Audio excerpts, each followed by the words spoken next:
इस वित्तीय वर्ष में 92% का इजाफा दिखा है रेलवे की कमाई में। कि पिछले साल के मुकाबले इस साल की जो रेलवे की कमाई है वो लगभग डबल हो गई है। 1 अप्रैल से लेके 8 अक्टूबर तक की जो कमाई है वो लगभग 33,476 करोड़ रुपए है। वो ना मुनाफा होने के बावजूद आखिर रेलवे इस पैसे को इन्वेस्ट कहाँ पे कर रही है? लोगों को जो सुविधाएं मिलनी चाहिए वो मिल ही नहीं रही। देने वाला जब भी देता देता छप्पर फाड़ के, कित कित कितना कित कित कितना दिखता ना दिखता ना दिखता ना। नमस्कार, आप देख रहे संसार क्रांति और मैं हूं प्रदीप कुमार। आप सोच रहे होंगे कि मैं ये गाना क्यों गा रहा हूं। दरअसल ऐसे ही कुछ गाने लगता है कि रेलवे वाले गा रहे हैं, या ऐसा कहें कि रेलवे मिनिस्ट्री वाले गा रहे हैं।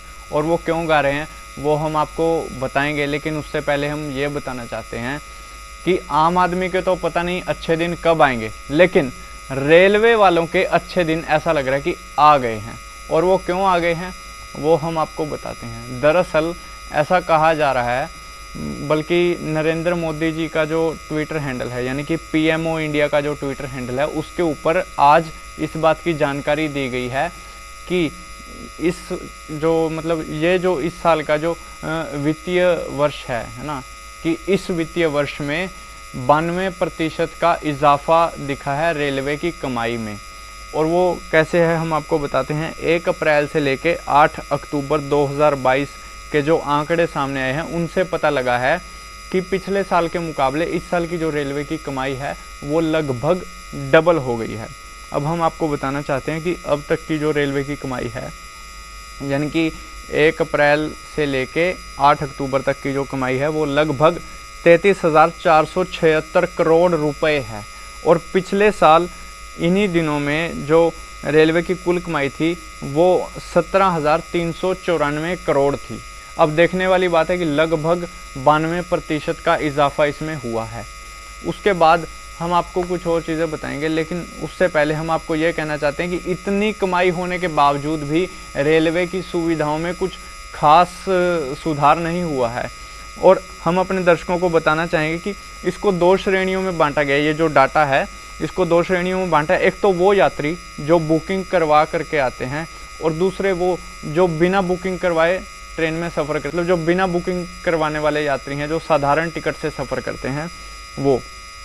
अब हम बताएंगे कि जो बुकिंग वाले यात्री हैं उनमें 24% की बढ़ोतरी हुई है, और जो बिना बुकिंग वाले यात्री हैं उनमें 197% की शानदार बढ़ोतरी हुई है।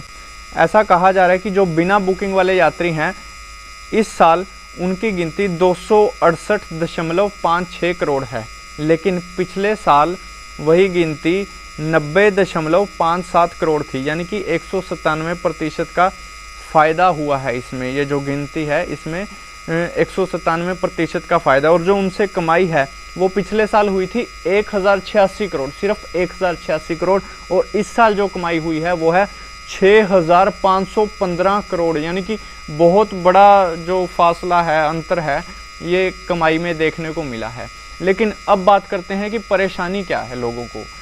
परेशानी ये है कि इतनी कमाई होने के बावजूद, इतना फ़ायदा होने के बावजूद, इतना मुनाफा होने के बावजूद आखिर रेलवे इस पैसे को इन्वेस्ट कहाँ पे कर रही है? लोगों को जो सुविधाएं मिलनी चाहिए वो मिल ही नहीं रही हैं।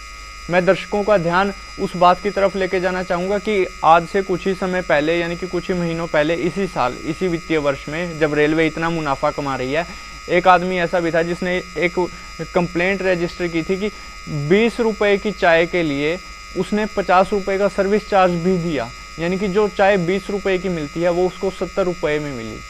रेलवे इतना सर्विस चार्ज लेकर ही क्या इतना बड़ा मुनाफा कमा रही है? क्या इतने बड़े मुनाफे के पीछे जो कारण है वो यही है कि लोगों को सर्विस चार्ज के नाम पर लूटा जा रहा है? उसके बाद आज से कुछ ही दिन पहले एक आदमी ने कंप्लेंट रजिस्टर की थी कि जब वो समोसा खा रहा था तो समोसे में एक पीले रंग का पैकेट था। दिखने में ऐसा लग रहा था कि वो तंबाकू या किसी अन्य नशीली पदार्थ का पैकेट है, देखने में ऐसा लग रहा था। अब देखने वाली बात है कि रेलवे एक तरफ तो इतना मुनाफा कमा रही है और दूसरी तरफ जो बेसिक सी सुविधाएं हैं वो ही लोगों को मिल नहीं रही हैं। तो फिर क्या फ़ायदा इतने पैसे का, क्या फ़ायदा इतने मुनाफे का? आखिर कब तक लोग ये सब चीज़ें सहते रहेंगे? सरकार ध्यान क्यों नहीं करती इन चीज़ों की तरफ? तो ये कुछ देखने वाली चीज़ें हैं। हालांकि ये एक बहुत खुशी की बात है कि जो इतना बड़ा मुनाफा रेलवे ने कमाया है, लेकिन उसके अलावा जो हम बात करते हैं सुविधाएं, वो भी बहुत ज़रूरी होती हैं किसी भी पैसेंजर के लिए।